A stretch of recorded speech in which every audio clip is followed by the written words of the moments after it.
ಜನವರಿ 14ನೇ ತಾರೀಕು ಮಕರ ಸಂಕ್ರಮಣ. ನಮ್ಮ ವೀಕ್ಷಕರೆಲ್ಲರಿಗೂ ಸಹ ಮಕರ ಸಂಕ್ರಾಂತಿಯ ಹಾರ್ದಿಕ ಶುಭಾಶಯಗಳು.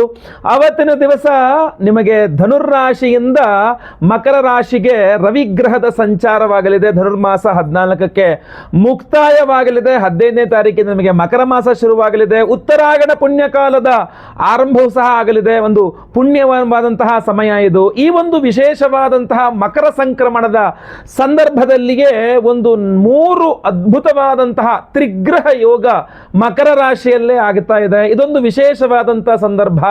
ಈ ಒಂದು ವಿಚಾರ ಫಲದ ಬಗ್ಗೆ ಸಂಪೂರ್ಣವಾಗಿ ಈ ಒಂದು ವಿಡಿಯೋದಲ್ಲಿ ನಾನು ತಿಳಿಸಲಿದ್ದೇನೆ.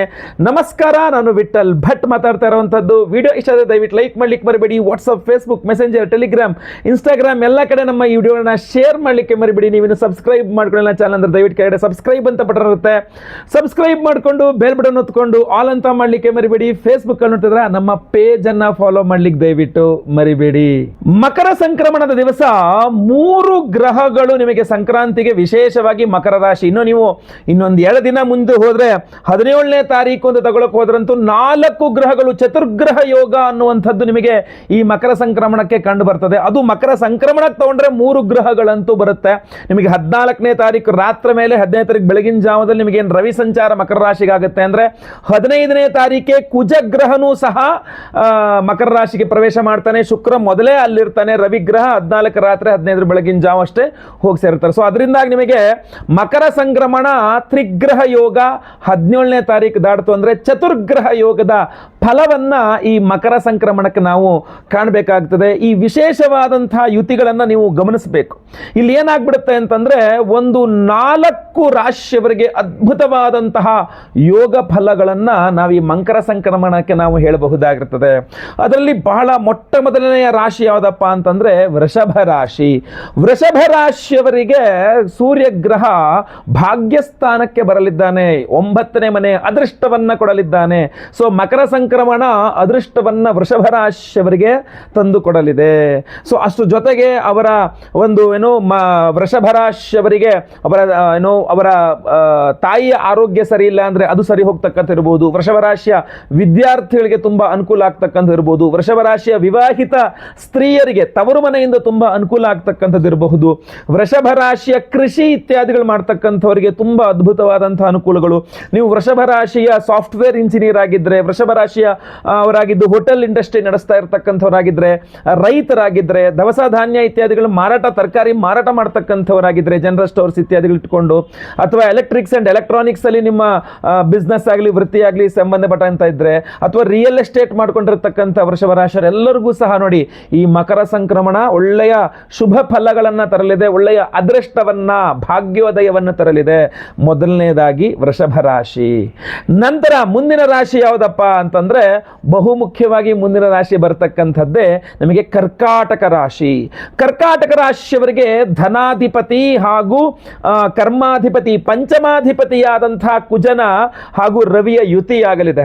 ಕರ್ಮಾಧಿಪತಿಯಾಗಿರ್ತಕ್ಕಂಥವನು ಶುಕ್ರ ಗ್ರಹನಾಗಿರ್ತಾನೆ. ಸೊ ಕರ್ಮಾಧಿಪತಿ, ಭಾಗ್ಯಾಧಿಪತಿ, ಪಂಚಮಾಧಿಪತಿ ಹಾಗೂ ಧನಾಧಿಪತಿ, ದುಡ್ಡನ್ನು ಕೊಡ್ತಕ್ಕಂಥವನು, ಉದ್ಯೋಗವನ್ನು ಕೊಡ್ತಕ್ಕಂಥವನು, ಆಮೇಲೆ ಕೈ ಹಾಕಿದ ಕೆಲಸಗಳಲ್ಲಿ ಸಕ್ಸಸ್ ಅನ್ನು ಕೊಡ್ತಕ್ಕಂಥವನು, ಯಶಸ್ಸನ್ನು ಕೊಡ್ತಕ್ಕಂಥವನು, ಅದೃಷ್ಟವನ್ನು ಕೊಡ್ತಕ್ಕಂಥವನು, ಎಲ್ಲ ಗ್ರಹಗಳು ಸೇರ್ತಾ ಇದ್ದಾರೆ.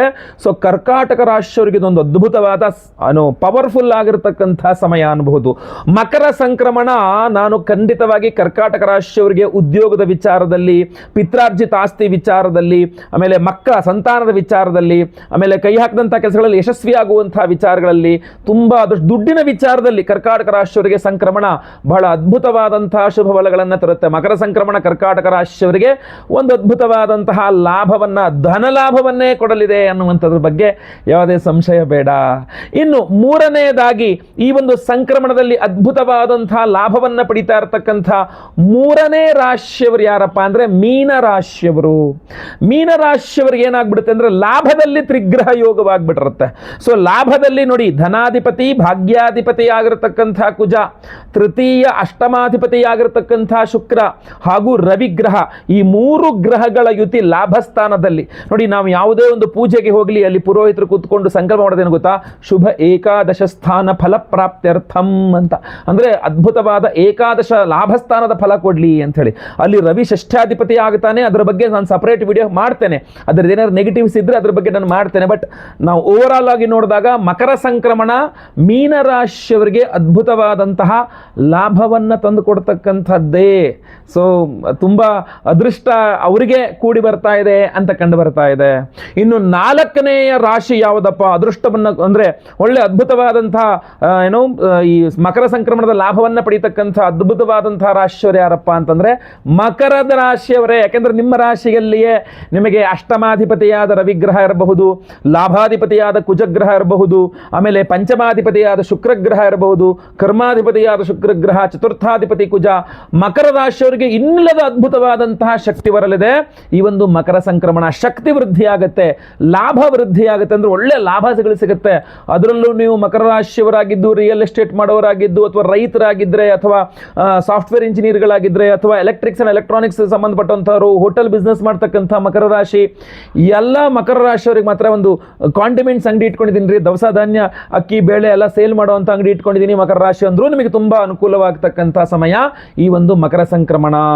ಸೊ ಅದರಿಂದ ಈ 4 ರಾಶಿಯವರಿಗೆ ಅದ್ಭುತವಾದಂತಹ ಲಾಭಗಳನ್ನು ಈ ಮಕರ ಸಂಕ್ರಮಣ ಅನ್ನುವಂಥದ್ದು ತಂದು ಕೊಡಲಿದೆ.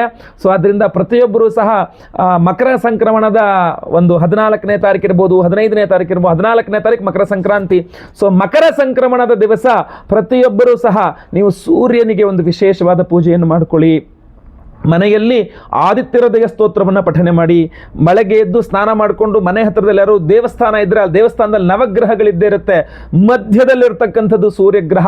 ಸೊ ಆ ಸೂರ್ಯಗ್ರಹನಿಗೆ ಒಂದು ಫಲಪಂಚಾಮೃತ ಅಭಿಷೇಕ ಮಾಡಿಸಿ, ಮಕರ ಸಂಕ್ರಮಣದ ದಿವಸ 14ನೇ ತಾರೀಕು ಕೆಂಪು ವಸ್ತ್ರದಲ್ಲಿ ಗೋಧಿಯನ್ನು ದಾನ ಮಾಡಿ, ಓಂ ಸೂರ್ಯನಾರಾಯಣಾಯ ನಮಃ 333 ಬಾರಿ ಇದನ್ನು ಜಪ ಮಾಡಿ. ಈ ಮಂತ್ರವನ್ನು ತುಂಬ ಅದ್ಭುತ.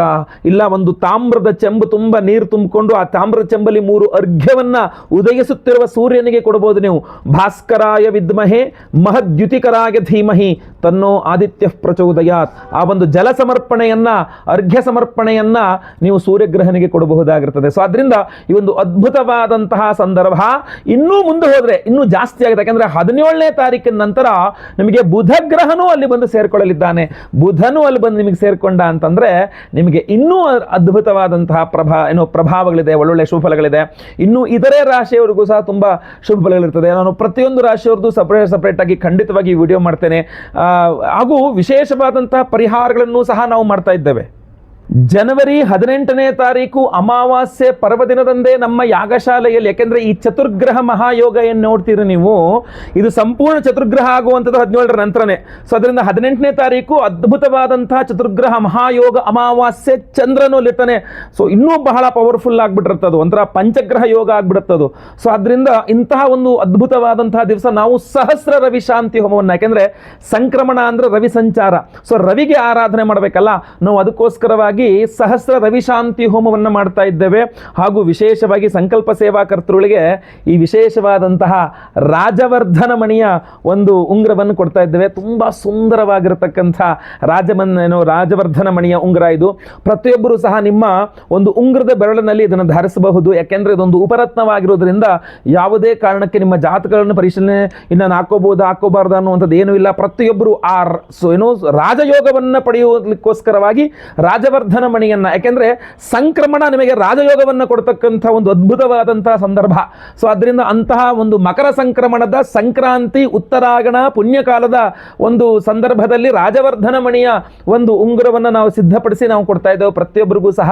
ಸೊ ದಯವಿಟ್ಟು ಆ ವಿಚಾರವಾಗಿ ಸಂಕಲ್ಪ ಸೇವೆ ಕೊಡ್ತಕ್ಕಂಥವ್ರು ಯಾರಿಗೆ ಪ್ರಸಾದ ಬೇಕು, ಇನ್ನು ಮುಂದೆ ವಿಡಿಯೋಗಳಲ್ಲಿ ಅದ್ರ ಬಗ್ಗೆ ತಿಳಿಸ್ತಾ ಇರ್ತೇನೆ. ಸಂಕಲ್ಪ ಸೇವೆಗೆ ಹೆಸರು ಕೊಟ್ಕೊಳ್ಬಹುದು, ಯಾಕಂದ್ರೆ ಇದು ತುಂಬಾ ಲಿಮಿಟೆಡ್ ಆಗಿ ನಾವು ಮಾಡಿಸಿರ್ತಕ್ಕಂಥದ್ದು. ಸೊ ಇದನ್ನ ನಾವು ತುಂಬಾ ಲಿಮಿಟೆಡ್ ಆಗಿ ಮಾಡಿಸಿರ್ತಕ್ಕಂಥದ್ದು, ಸ್ವಲ್ಪ ಕಡಿಮೆ ಪ್ರಮಾಣದಲ್ಲಿ ಮಾಡಿಸಿದ್ದೇವೆ. ಸೊ ಅದರಿಂದಾಗಿ ಯಾರು ಮೊದಲು ಸಂಕಲ್ಪ ಸೇವೆಗೆ ಹೆಸರು ಪಡಿಸ್ಕೊಳ್ತಾರೆ ಅವರಿಗೆ ಬೇಗ ಸಿಗ್ತಕ್ಕಂಥ ಸಾಧ್ಯತೆಗಳು ಜಾಸ್ತಿ ಇರ್ತವೆ. ಸೊ ಸಂಕಲ್ಪ ಸೇವೆಗೆ ಹೆಸರು ಕೊಟ್ಕೊಳ್ಬಹುದು. ಇನ್ನೂ ಹಲವಾರು ವಿಶೇಷವಾದಂತಹ ಹೋಮಗಳಿದೆ, ಅದ್ರ ಬಗ್ಗೆ ನಾನು ಮುಂದಿನ ವಿಡಿಯೋಗಳಲ್ಲಿ ಖಂಡಿತವಾಗಿ ವಿಡಿಯೋ ಮಾಡಿ ತಿಳಿಸ್ತೇನೆ.